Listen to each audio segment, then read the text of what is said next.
नमस्कार पेंशन धारकों।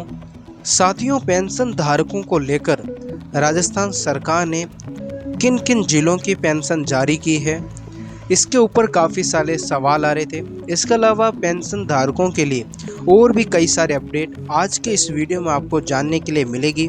स्वागत है आपका ऑफिशियल ऋतिक पर, जहां पर आपको ऐसी इंटरेस्टिंग और जानकारी से भरपूर वीडियोस मिलते रहते हैं।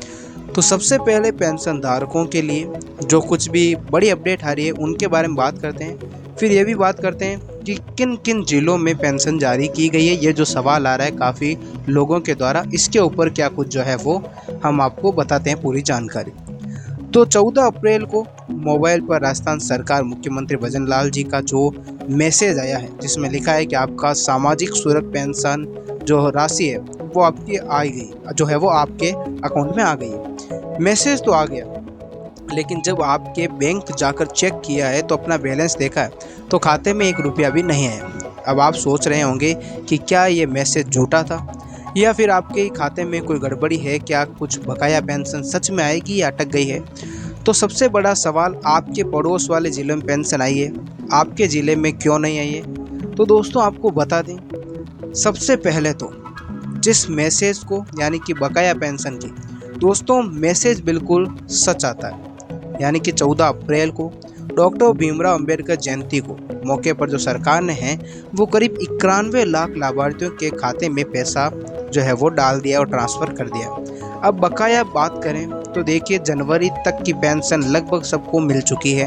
अभी जो पैसा आपके अकाउंट में आने वाला है वो फरवरी और मार्च की रुकी हुई पेंशन। और सबसे बड़ी खुशखबरी है कि ये पैसा पुरानी दर से नहीं बल्कि इस बार 1450 रुपये न्यूनतम के हिसाब से आएगा।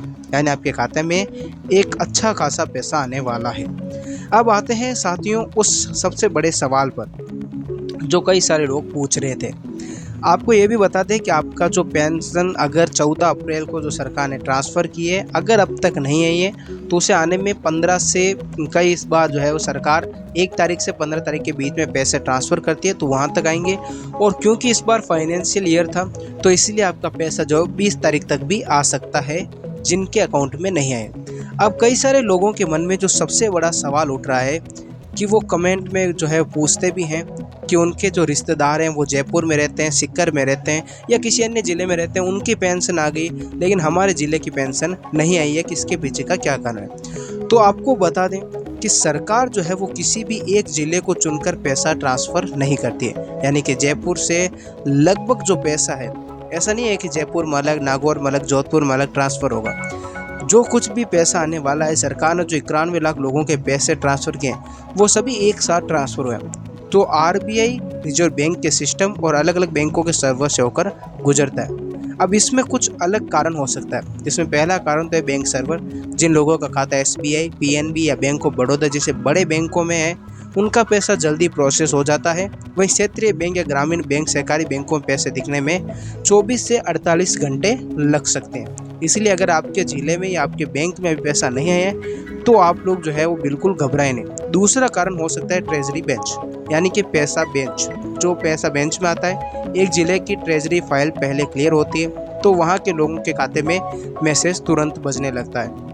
तो इस तरीके से पैसे जो है वो कई सारे लोगों को ऐसा लगता है कि ज़िले के लिस्ट आती है और उसमें जारी किया जाता है। इसके अलावा साथियों अगर हम लोग बात करें तो अब पेंशन धारकों के लिए एक कारण और भी है। इसका जो पैसा नहीं आया उसके कई सारे समाधान भी होते हैं। अगर आपके पास भी मुख्यमंत्री जी का मैसेज आ गया है तो आपको घबराने की बिल्कुल ज़रूरत नहीं है। बस 24 से 48 घंटे या 72 घंटे 2-3 दिन का धैर्य बना कर रखें और बैंक सर्वर अपडेट होते आपके जो पैसा है वो पासबुक में आ जाएगा। बार बार ई-मित्र जाकर चक्कर न लगाएं। और दूसरी बात यह है कि अगर 3-4 दिन बाद भी पैसा नहीं आता है तो आपको वही काम करना होगा जो हमने आपको पहले भी कई बार बताया। अपना पीपीओ नंबर लेकर एसएसपी पोर्टल पर स्टेटस चेक करें, कहीं आपकी बैंक की केवाईसी तो पेंडिंग नहीं है। तो साथियों ये जो कुछ जानकारी है ये पेंशन वालों के लिए काफ़ी खास जानकारी है, जो उन लोगों के मन में काफ़ी ज़्यादा सवाल उठ रहे थे। अगर आप लोगों को ये जानकारी पसंद आई है तो आप लोग जो है वो वीडियो को लाइक कर दीजिए। और अगर आपके मन में पेंशन से जुड़े हुए कोई भी सवाल है तो आप लोग कमेंट सेक्शन में पूछ सकते हैं, जिससे कि हम आप पूरी कोशिश करेंगे उनके जवाब देने की। और ऐसे इंटरेस्टिंग और जानकारी से भरपूर वीडियोज़ के लिए ऑफिशियल ऋतिक को सब्सक्राइब करें, बेल आइकन का बटन ऑन करें, जिससे आपको सबसे पहले ऐसे इंटरेस्टिंग और जानकारी से भरपूर वीडियोज़ के नोटिफिकेशन मिलते रहे। मिलेंगे साथ ही एक नए वीडियो में, तब तक के लिए जय हिंद, जय भारत।